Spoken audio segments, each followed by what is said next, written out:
ओम श्री गणेशाय नमः। दोस्तों, आप सभी भक्तों को श्री गणेश चतुर्थी की बहुत बहुत ढेर सारी शुभकामनाएं। भगवान गणेश की कृपा आप सभी भक्तों पर बनी रहे। दोस्तों, आज वीडियो के माध्यम से हम आपको गणेश भगवान की स्थापना करने की बहुत ही संक्षिप्त और सरल पूजा विधि बताने वाले हैं। यदि आपके घर में पंडित नहीं आ पाते तो आप उस स्थिति में कैसे अपने घर पे खुद से ही आप वैदिक मंत्रों के माध्यम से आप अपने घर पे भगवान श्री गणेश की आप प्राण प्रतिष्ठा कर पाएंगे।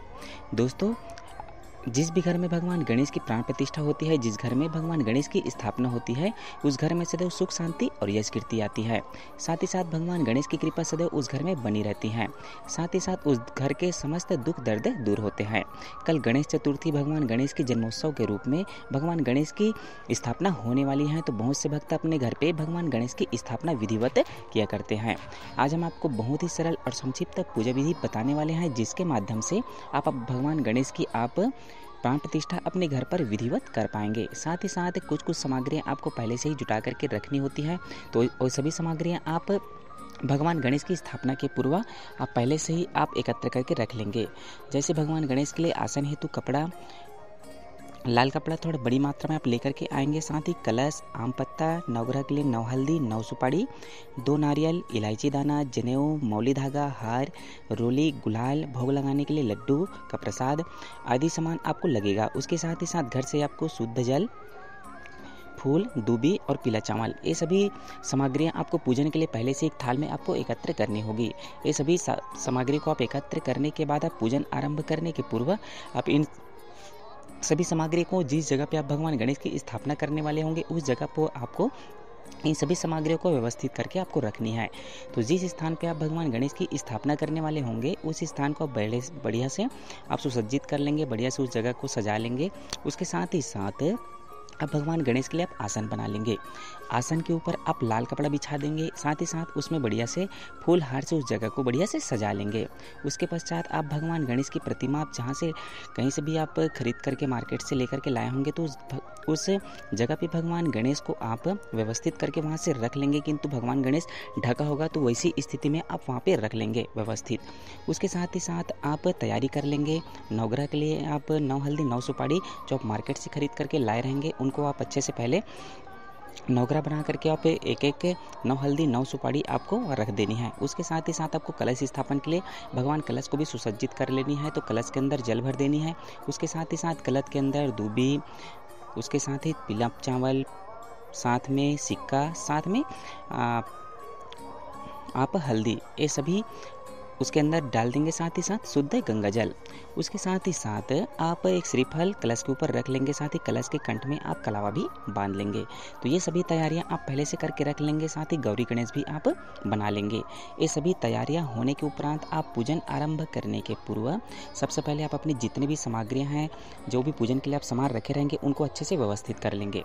उसके बाद आप पूजन आरंभ करने के पूर्व सबसे पहले आप धूप और दीपक जला लेंगे, भगवान से प्रार्थना करते हुए कि जिस कामना को लेकर के अब भगवान गणेश की अपने घर पे स्थापना करने वाले हैं, भगवान की कृपा सदैव बनी रहे। साथ ही साथ भगवान की कृपा से घर परिवार में सुख समृद्धि और यश कीर्ति सदैव बनी रहे, सुख शांति सदैव बनी रहे। इस भाव के साथ, इस प्रार्थना के साथ आपको धूप और दीपक जलानी है। उसके साथ ही साथ धूप दीपक जलाने के बाद अब भगवान की प्रतिमा जो ला करके आसन में रखे रहेंगे, उस आसन में जो भगवान गणेश में आप कपड़ा ढका होगा या फिर जिससे भी भगवान गणेश ढका होगा तो उसको आप निकाल लेंगे। निकालने के उपरांत उसमें आप गंगा जल जरूर से आप उनका छिड़काव करेंगे। उसके साथ ही जैसे ही भगवान गणेश का जो कपड़ा ढका हुआ उनको निकालने के बाद अब पूजन विधि आपको आरंभ करनी है वेद मंत्रों के माध्यम से।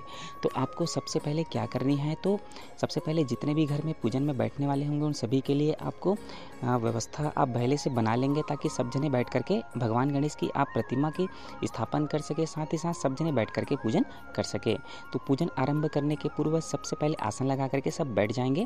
बैठने के बाद आप हाथ में अक्षत पुष्प लेकर के भगवान व्यास का आप ध्यान कर लेंगे, भगवान व्यास का नमन कर लेंगे।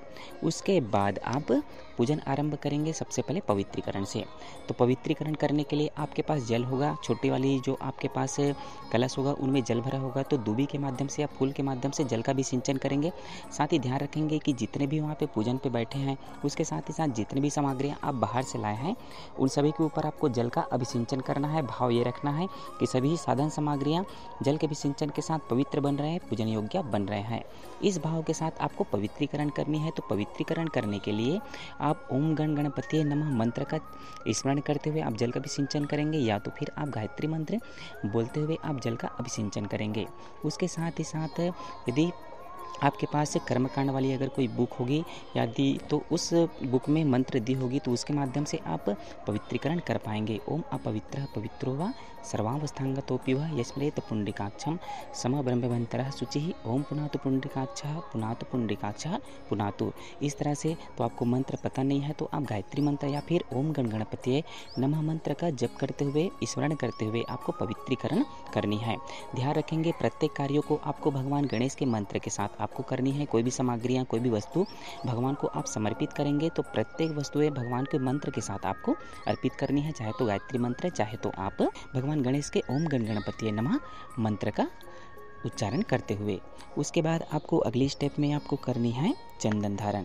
तो चंदन धारण आपके पास रोली गुलाल कुमकुम होगा तो भगवान गणेश के मस्तक में सबसे पहले आप लगाएंगे जो मुख्य यजमान होंगे। उसके पश्चात आप कलश भगवान, साथ ही साथ नवग्रह देवता, साथ ही साथ गौरी गणेश, इन सब के ऊपर आपको चंदन लगाते जाना है। उसके पश्चात घर में जितने भी सदस्य पूजन में बैठे होंगे सबके मस्तक में चंदन आपको लगा देनी है। उसके पश्चात आपको अगली स्टेप में आपको करनी है रक्षा सूत्रम। तो रक्षा सूत्रम अर्थात कलावा। तो कलावा सबसे पहले भगवान को अर्पित कर देंगे। भगवान गणेश के हाथ में कलावा बांध देंगे, कलश के कंठ में कलावा बांध देंगे, नवग्रह देवता को भी कलावा समर्पित कर देंगे, साथ ही साथ गौरी गणेश में भी आपको कलावा समर्पित कर देनी है। तो ये सब करने के बाद आप ध्यान रखेंगे कि आपको मंत्र के साथ ही करनी है। जैसे कलावा बांधेंगे तो आपको ओम येन बंदो बलिराजा दानवेंद्रो महाबला एन प्रतिबद्ध्यामि रक्षे माचल माचल। तो आप गायत्री मंत्र या फिर भगवान गणेश के मंत्र का उच्चारण करते हुए आप इन सभी जो कार्य उनको आप करेंगे। उसके अगले स्टेप में आपको करनी है कलश पूजन। भगवान कलश जो आप पूजा वेदी पे रखे हैं उनका आपको पूजन करना है। तो हाथ में आपको अक्षत पुष्प लेनी है। तो अक्षत पुष्प लेने के बाद हाथ जोड़ करके भगवान कलश का आपको स्मरण करना है, उनकी प्रार्थना करना है, क्योंकि कलश के जल के अंदर समस्त 33 कोटि देवी देवताएं विद्यमान रहती हैं। तो उन समस्त 33 कोटि देवी देवताओं का नमन वंदन करते हुए आपको भगवान कलश का पूजन करना है। साथ ही ओम कलशस्य देवताभ्यो नमः आवाहयामि स्थापयामि ध्यायामि ततो नमस्कारम करोमि, इस भाव के साथ आपको अक्षत पुष्प भगवान कलश में अर्पित करनी है। उसके साथ ही साथ भगवान नवग्रह का ध्यान करते हुए आपको नवग्रह में भी अक्षत पुष्प आपको अर्पित करनी है। साथ ही साथ दीपक भगवान जो आप रखे रहेंगे, जो दीपक जल रही होगी उनका भी ध्यान करते हुए आपको अक्षत पुष्प आपको समर्पित करना है। ओम अग्निर ज्योतिर्ज्योति स्वाहा। इस तरह से आपको अपने जो अक्षत पुष्प जो हाथ में रखे रहेंगे उनको आपको भगवान को अर्पित करना है। साथ ही साथ जो गौरी गणेश रखे रहेंगे उन पे भी आपको अर्पित करनी है। उसके बाद आप करेंगे देवावाहन, अर्थात भगवान गणेश का आपको आवाहन करना है, प्रार्थना करना है कि भगवान गणेश जो प्रतिमा जो स्थापित करने वाले हैं उनके अंदर सूक्ष्म रूप में विराजमान हो रही है, अर्थात उनके अंदर प्राण आ रही हैं। इस भाव के साथ भगवान गणेश का मंत्र ओम गण गणपतिये नमः मंत्र का स्मरण करते हुए आप भगवान गणेश का प्राण आवाहन करेंगे, देवावाहन करेंगे। उसके साथ ही साथ जो गौरी गणेश आप रखे रहेंगे उनका भी आपको पूजन करना है। तो उनके लिए आप ओम अभिप्सितार्थ सिद्ध्यर्थम पूजितो यः सुरासुरै सर्वविघ्नस्तस्मै गणाधिपतये नमः, इस मंत्र का स्मरण करते हुए आप पूजन करेंगे। ओम सर्वमंगल मांगल्ये शिवे सर्वार्थ साधिके शरण्ये त्र्यंबके गौरी नारायणी नमस्तुते, इस भाव के साथ आपको अक्षत पुष्प अर्पित करनी है। उसके पश्चात आप नवग्रह देवता का स्मरण करते हुए ओम ब्रह्मा मुरारी त्रिपुरांतकारी भानु शशि भूमिस्तो बुधश्च गुरुश्च शुक्रः शनि राहु केतवः, इस तरह से आपको मंत्र का बोलते हुए स्मरण करते हुए भगवान नवग्रह का ध्यान करते हुए आपको पीला चावल अर्पित करनी है। ध्यान रखेंगे यदि आपको मंत्र पता नहीं है, यदि आपके पास जो पूजा विधि वाली यदि बुक नहीं है तो आप गायत्री मंत्र या भगवान गणेश का मंत्र बोलते हुए भगवान का स्मरण करते हुए प्रत्येक कार्यों को करते जाएंगे। उसके बाद पंचोपचार पूजन करेंगे। जिस तरह हमारे घर में अतिथि आते हैं तो उनको खाने के लिए खाना, पीने के लिए जल, नए वस्त्र प्रदान करते हैं, वैसे ही हमारे बीच भगवान सूक्ष्म रूप में हमारे बीच विराजमान हुए रहते हैं। तो उनका भी हमको पंच तत्वों के माध्यम से पूजन करना है। तो भगवान को आप जल, प्रसाद, साथ ही साथ कलावा, पीला चावल, ये सब आपको भगवान को अर्पित करना है। साथ ही दक्षिणा स्वरूप भी आपको अपने द्वारा कमाए हुए अंश भी आपको समर्पित करनी है। उसके बाद हाथ जोड़ करके आपको भगवान से प्रार्थना करते हुए अंत में पीला चावल आपको समर्पित कर देनी है। उसके बाद आप भगवान गणेश के लिए हार लाए रहेंगे तो उन हार को भगवान गणेश को आपको पहना देनी है। उसके बाद आप करेंगे आरती। आरती भगवान गणेश की आरती उतार लेने के बाद अब भगवान गणेश को भोग लगाने के बाद आप अपना जो प्राण प्रतिष्ठा कार्य है उनको आप इस तरह से बहुत ही सरल और संक्षिप्त पूजन विधि के माध्यम से आप संपन्न कर पाएंगे। तो दोस्तों, हमने जो भी जानकारी आपको दी गई है बहुत ही सरल और संक्षिप्त पूजा विधि हमने बताई है, क्योंकि यदि हम कोई भी यज्ञ कर्मकांड के माध्यम से यदि हम कोई भी कार्य करते हैं तो उनमें ज़्यादा लंबा समय लगता है, तो मैंने आपको छोटे रूप में बताने का प्रयास किया। तो इस विधि के माध्यम से आप बिना पंडित के भी अपने घर पे आप भगवान गणेश की प्राण प्रतिष्ठा आप कर पाएंगे। ध्यान रखेंगे, भगवान गणेश को कुछ भी अर्पित करेंगे तो प्रत्येक जितना भी सामग्री अर्पित करेंगे भगवान को भाव के साथ भगवान गणेश के मंत्र या गायत्री मंत्र बोलते हुए आप अर्पित करेंगे। तो दोस्तों, हमारी वीडियो अच्छी लगी हो तो वीडियो को लाइक करके चैनल को सब्सक्राइब कर दें। साथ ही साथ कमेंट में ओम श्री गणेशाय नमः जरूर लिखें।